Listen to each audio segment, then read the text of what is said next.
সহজ পদ্ধতিতে বা সংক্ষিপ্ত পদ্ধতিতে গড় ক্যালকুলেটর ছাড়া আমরা এটা করব।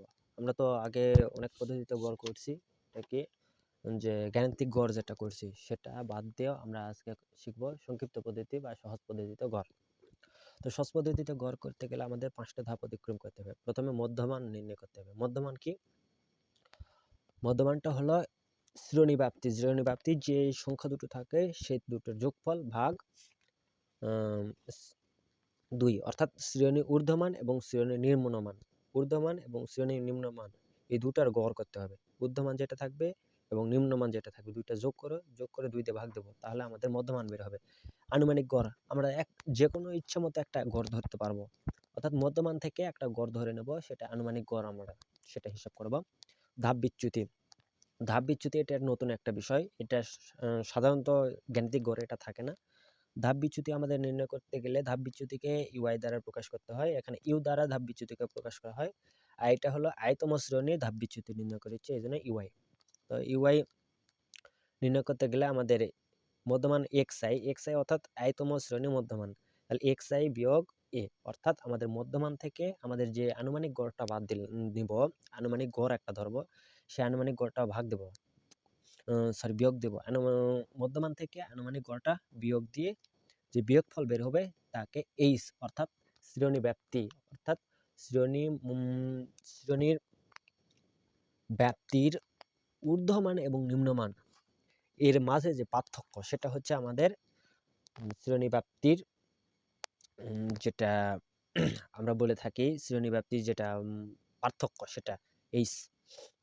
এখন চতুর্থ ধাপ হচ্ছে ধাপ বিচ্যুতি এবং গণসংখ্যাকে আমরা গুণ করব। ধাপ বিচ্যুতি যেটা পেলাম এটা গণসংখ্যা যেহেতু দেওয়া থাকবে একটা, সে গণসংখ্যাকে গুণ করে দেব, এবং ধাপ বিচ্যুতির যে একটা গড় পাবো সে গড়কে আনুমানিক গড় অর্থাৎ আনুমানিক গড় এ যেটা ধরলাম সেটা দিয়ে যোগ দেব, দিয়ে আমাদের সংক্ষিপ্ত পদ্ধতিতে গড় বের হবে।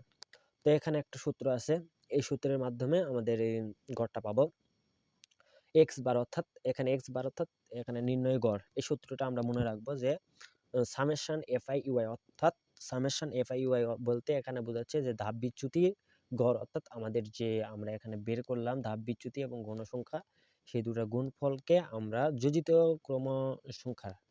গণসংখ্যা বা ক্রমযোজিত গণসংখ্যা যেটাই বলি না কেন সেটাতে ভাগ দেব। ভাগ দেওয়ার পরে আমরা গড় শ্রেণী ব্যাপ্তি দ্বারা গুণ করে যে ফলটা আমরা পাবো সেটা আমাদের আনুমানিক গড় দ্বারা যোগ করে দেবো, তাহলে আমাদের এই সূত্রের সাহায্যে আমরা সংক্ষিপ্ত পদ্ধতিতে গড়টা বের করতে পারবো।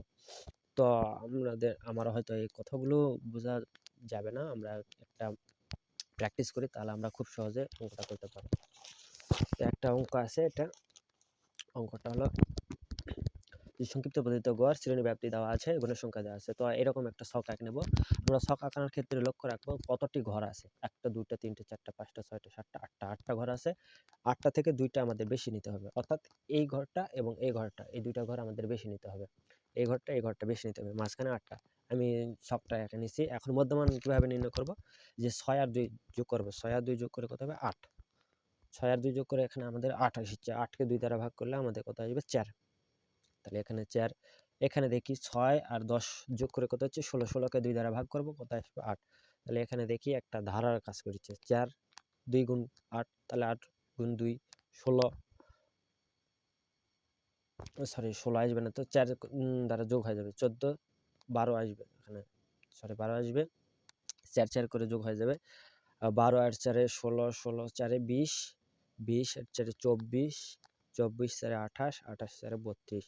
এই আমাদের শ্রেণী মধ্যমান আমরা বের করে নিলাম। এখন গণসংখ্যা আমাদের দেওয়া আছে উপরে 1 9 21, তাহলে আমরা গণসংখ্যাটা লিখি 1 9 21 47 52 36 19 3।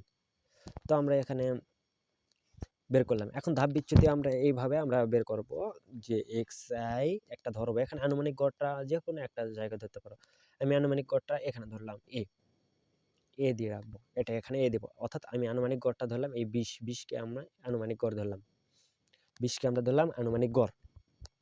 তো 20 কে আমরা আনুমানিক গড় ধরলাম, তাহলে এখানে বলছে কি যে xi বিয়োগ a, অর্থাৎ xi আমাদের এখানে ভাবতে হবে xi কোনটা আমাদের এটা, তাহলে xi থেকে a বাদ দেব, 20 বাদ দেব, বাদ দিয়ে এইচ এখানে কত 4 করে বৃদ্ধি পাচ্ছে, প্রতি ক্ষেত্রে 4 করে বৃদ্ধি পাচ্ছে, তাহলে এইচ এটা, তাহলে 20 থেকে 4 ভাগ দিয়ে বিয়োগ দিব, তাহলে 16 আসবে, -16 আসবে, তাকে 4 দ্বারা ভাগ করলে -4 হয়ে যাবে। তো এখানে একটা সহজ টেকনিক আছে। তো এই যে আনুমানিক গড় ধরলাম সে বরাবর একটা শূন্য দেব, আনুমানিক গড় ধরলাম সে বরাবর একটা শূন্য দেব, নিচে পজিটিভ সংখ্যা বসাবো 1 2 3, ওকে। এখানে আমরা নেগেটিভ সংখ্যা বসাবো, উপরে যত ঘর আছে -1 -2 -3 -4, কমপ্লিট।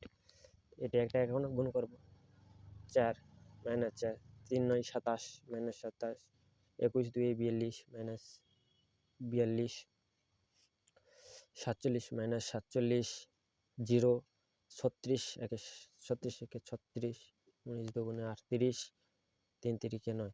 তো এখন আমাদের এখানে মোট কত আসলো, মোট এখানে আমাদের গণসংখ্যা কত আসবে দেখি, 9 10 10 21, এরকম করে আমরা গণসংখ্যাটা যোগ করে এখানে 188 পাবো। আমরা এক্ষেত্রে ক্যালকুলেটর ইউজ করতে পারি, যেহেতু বেশি সংখ্যা আছে এবং বড় সংখ্যা আছে সেহেতু আমরা ক্যালকুলেটর ব্যবহার করতে পারি।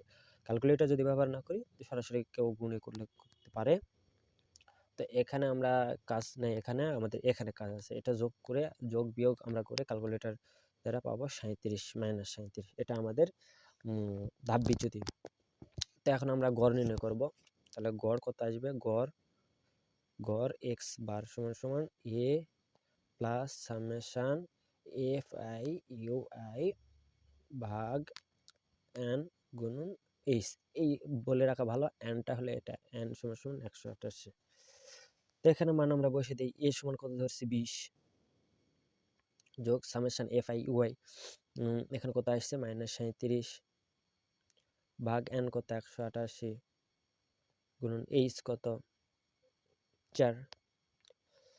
তো এখানে আমাদের 20 মাইনাস এটা গুণ ভাগ করে আমাদের আসবে -0.79 এর মতো আসবে। তো এখানে আমাদের বিয়োগ দিলে আমাদের আসবে 19.21।